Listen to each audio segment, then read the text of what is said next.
أعوذ بالله من الشيطان الرجيم. بسم الله الرحمن الرحيم. مثل الذين ينفقون أموالهم في سبيل الله كمثل حبة أنبتت 7 سنابل في كل سنبلة 100 حبة والله يضاعف لمن يشاء والله واسع عليم.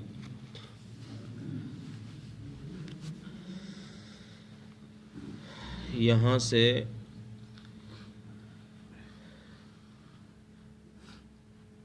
اب انفاق فی سبیل اللہ کا تذکرہ کیا جا رہا ہے.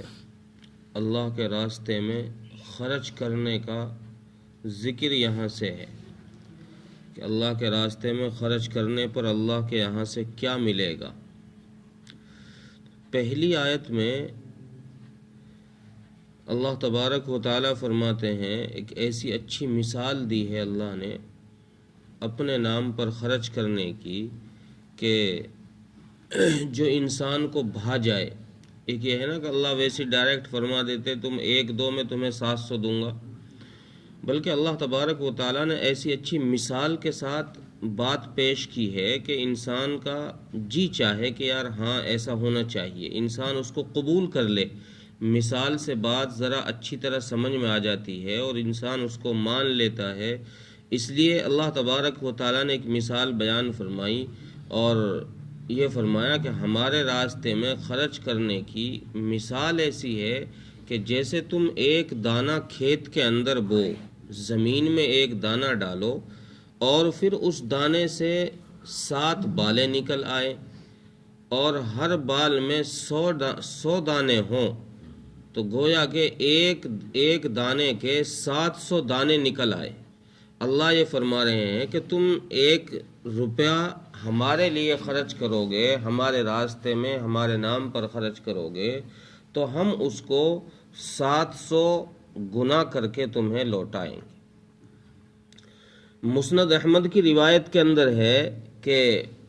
اگر کوئی آدمی اپنے اوپر خرچ کرے اور پھر اس میں سے بچ جائے، اپنے ضروریات میں خرچ کرنے کے بعد جو بچے اس کو اللہ کے راستے میں خرچ کرے تو اس کو 7 لاکھ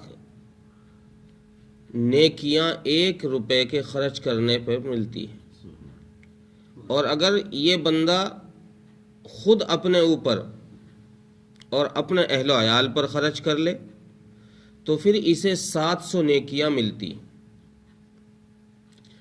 اور اسی طریقے سے اللہ تبارک و تعالیٰ نے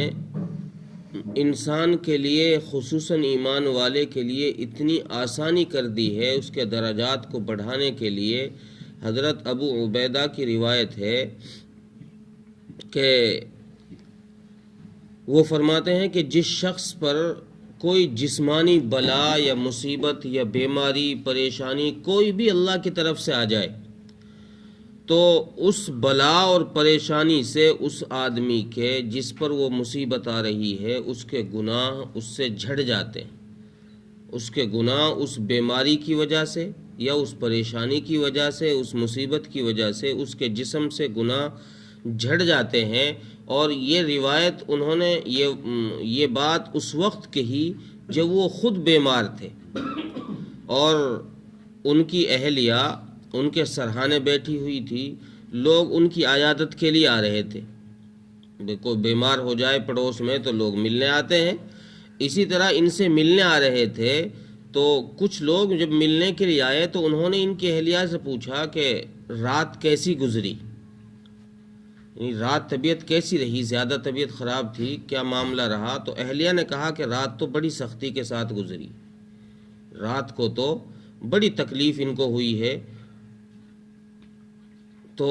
حضرت ابو عبیدہ کا چہرہ اس وقت دیوار کی طرف تھا، یعنی کروٹ لے کے لیٹے ہوئے تھے، لوگ پیچھے کو بیٹھے ہوئے تھے. جب انہوں نے یہ بات سنی تو اپنا رخ بدلا، کروٹ سے سیدھے ہوئے اور اپنا رخ لوگوں کی طرف کیا اور یہ کہا کہ میری رات سختی کے ساتھ نہیں گزری، میری رات سختی کے ساتھ نہیں گزری. کیوں؟ اس لیے کہ میں نے رسول اللہ صلی اللہ علیہ وسلم سے یہ حدیث سنی ہے کہ جس شخص پر کوئی بلا، کوئی مصیبت، کوئی بیماری آ جائے تو وہ بیماری اس کے گناہوں کو اس سے جھاڑ دیتی ہے۔ تو میرے اوپر جو یہ بیماری آ رہی ہے، اس سے تو میرے گناہ صاف ہو رہے ہیں، جھڑ رہے ہیں، اس میں میری رات سختی کے ساتھ کہاں گزری، اس سے تو میرا نفع ہو رہا ہے۔ اسی طریقے سے ابن ابی حاتم کی روایت میں ہے کہ اگر کوئی آدمی ایک شخص نے ایک اونٹنی نکیل سمیت اللہ کے راستے میں وقف کر دی تو رسول اللہ صلی اللہ علیہ وسلم نے ارشاد فرمایا کہ اس شخص کو 700 اونٹنیاں نکیل سمیت جنت میں دی جائیں گی، اس کے ایک کے بدلے میں 700 نیکیاں۔ اور چونکہ قرآن کریم میں جب یہ آیت نازل ہوئی واللہ یضاعف لمن یشاء، تو اللہ کے نبی صلی اللہ علیہ وسلم نے حدیث میں ہے کہ آپ صلی اللہ علیہ وسلم نے دعا فرمائی کہ اللہ میری امت کے لیے کچھ اور بڑھا دے، میری امت کے لیے اور بڑھا دیں۔ اللہ کے نبی صلی اللہ علیہ وسلم کی اللہ نے دعا قبول فرمائی، اور من ذا الذی یقرض اللہ قرضا حسنا فیضاعف له اضعافا کثیرا، یہ آیت نازل فرمائی کہ نبی جی جو آپ کی امت میں سے ہمارے نام پر خرچ کرے گا ہم اس کو بہت سارا دیں گے۔ اللہ کے نبی صلی اللہ علیہ وسلم نے پھر دعا فرمائی کہ اللہ اور اضافہ چاہتا ہوں، میری امت کے لیے اور اضافہ کر دیجئے کہ وہ ایک خرچ کرے تو اور، چونکہ تیرے خزانے میں تو کسی چیز کی کمی نہیں ہے، تو ان کو اور زیادہ دے سکتا ہے، اس لیے میں تجھ سے دعا کرتا ہوں کہ تو اور زیادہ انہیں دے دے۔ اللہ تبارک و تعالیٰ سے جب نبی کریم صلی اللہ علیہ وسلم نے دعا فرمائی تو اللہ تعالیٰ نے دعا کو قبول فرمایا، اور اگلی آیت یہ نازل فرمائی انما یوفی الصابرون اجرہم بغیر حساب، نبی جی جو آپ کی امت میں سے ہمارے نام پر خرچ کرے گا ہم اسے بغیر حساب کے دیں گے، کوئی گنتی نہیں ہوگی کہ ایک کے بدلے میں 100 ملیں گے، ایک کے بدلے میں 700 ملیں گے، ایک کے بدلے میں 2 کروڑ ملیں گے، ایک کے بدلے میں 100 کروڑ ملیں گے۔ نبی جی کوئی گنتی نہیں ہے، ہم انسان کے اخلاص کو دیکھتے ہیں، بندے کے خرچ کرنے کے وقت کی نیت کو دیکھتے ہیں، ہم بندے کے خرچ کرنے کی جگہ کو دیکھتے ہیں کہ اس نے کس جگہ میں، کس ضرورت میں، کس نیت سے خرچ کیا ہے، اس کی نیت جیسی ہوتی ہے ہم اس کے مطابق اسے اجر عطا فرما دیتے ہیں۔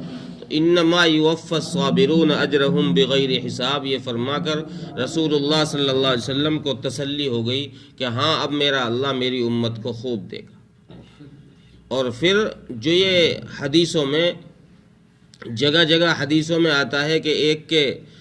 کہیں 10 کا ذکر ہے کہ ایک خرچ کرو 10 گنا ملے گا، ایک کے بدلے میں 10، کہیں 700 کا ذکر ہے، کہیں 2 کروڑ کا ذکر ہے، کہیں 1 کروڑ کا ذکر ہے۔ یہ صرف انسانوں کو سمجھانے کے لیے ہے یہ بات کہ تمہاری نیت کے مطابق اللہ یہ گنتی شمار کرتا ہے۔ تمہاری نیت میں جب کمی دیکھتا ہے تو پھر اللہ کاؤنٹنگ شروع کر دیتا ہے اپنے خزانے میں سے دینے کی۔ جب تم بالکل اخلاص کے ساتھ اللہ کی رضا کے نام پر، رضا کے لیے خرچ کرو گے تو پھر اللہ تبارک و تعالیٰ گنتی نہیں دیکھتا۔ جیسے تم اخلاص کے نیت سے اپنی جیب سے نکالا اور چپ چاپ بغیر گنے تم دے دیتے ہو، اللہ بھی اپنے خزانے سے تمہیں اندھلے بھر بھر کر کے خوب دے گا، وہ بھی کوئی گنتی نہیں کرے گا۔ یہ صرف گنتی اس لیے ہے کہ تمہاری نیت میں جو کچھ کمی رہ جاتی ہے اس کمی کی وجہ سے گنتیاں شروع ہو جاتی ہیں، ورنہ اللہ کا خزانہ تو ایسا ہے کہ اللہ کے خزانے میں تو کسی چیز کی کمی ہے ہی نہیں۔ حدیث میں آتا ہے کہ اگر آدم علیہ السلام سے لے کر قیامت تک آنے والی سارے انسان اور سارے جن ایک میدان میں جمع کر دیے جائیں، جو مر گئے وہ بھی اور جو پیدا ہوں گے وہ بھی اور جو موجود ہیں وہ بھی، سب کو ایک میدان میں جمع کر دیا جائے اور سب اللہ تبارک و تعالیٰ سے اپنی اپنی ضرورت کے مطابق مانگیں، اپنی اپنی حاجت کے مطابق ہر انسان اللہ سے سوال کرے تو اللہ تبارک و تعالیٰ ہر انسان کی حاجت کو پورا فرما دیں گے۔ لیکن اللہ تبارک و تعالیٰ کے سب کی حاجتیں پوری کرنے کے بعد اللہ کے خزانے میں اتنی بھی کمی نہیں ہوگی جتنی ایک سوئی کو سمندر میں ڈال کر نکالنے سے سمندر کے پانی میں کمی آتی۔ اللہ اکبر، ایک اب اندازہ لگاؤ کہ اس سوئی میں کتنا پانی آیا ہوگا، ایک قطرہ اس میں چپکا ہوگا، اور سمندر اتنا بڑا. تو اللہ تبارک و تعالیٰ نے یہ بات سمجھائی ہے کہ میرا خزانہ لامحدود ہے، تم اپنی نیتوں کو درست کر کے میرے نام پہ خرچ کرتے رہو، میں تمہیں پھر بغیر حساب کتاب کے میں بھی تمہیں دینا شروع کر دوں گا. اور پھر آخر میں اللہ تبارک و تعالیٰ نے فرمایا واللہ واسع علیم،